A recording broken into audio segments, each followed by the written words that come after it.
Hi friends, আবারও চলে এসেছি একটা নতুন মজাদার রেসিপির সাথে। আশা করি তোমাদের খুব ভালো লাগবে। তোমরা প্রথম থেকে শেষ পর্যন্ত ভিডিওটি দেখুন। আজ বানাবো এক নতুন রকমের মাছের ডিমের বড়া ভাজি। প্রথমে নিয়ে নেব লাউ পাতাকে ছোট ছোট করে কুচি কুচি করে কেটে নেব। তারপর পেঁয়াজ, লঙ্কা কুচি, বেসন, হলুদ, পরিমাণ মতো লবণ ও মাছের ডিম দিয়ে সব উপকরণগুলো মাখিয়ে নেব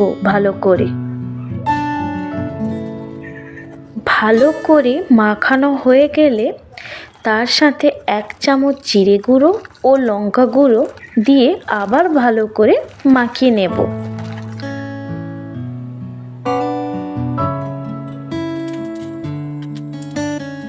ভালো করে মাখানোর পর 1 মিনিট রেখে দিলাম।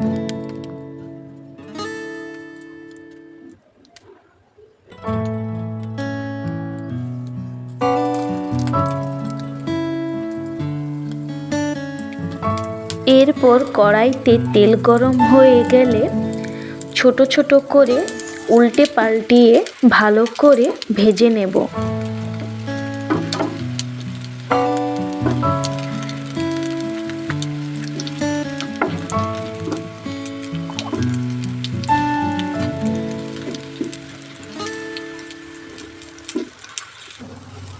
ভালো করে ভাজা হয়ে গেছে, এবার নামিয়ে নেব।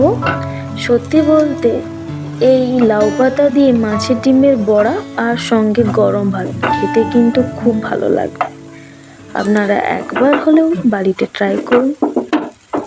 আজ এখানেই শেষ করলাম, দেখা হচ্ছে নেক্সট ভিডিওতে। আপনারা প্লিজ সাবস্ক্রাইব করুন, শেয়ার করুন, তাহলে আমার খুব ভালো লাগবে।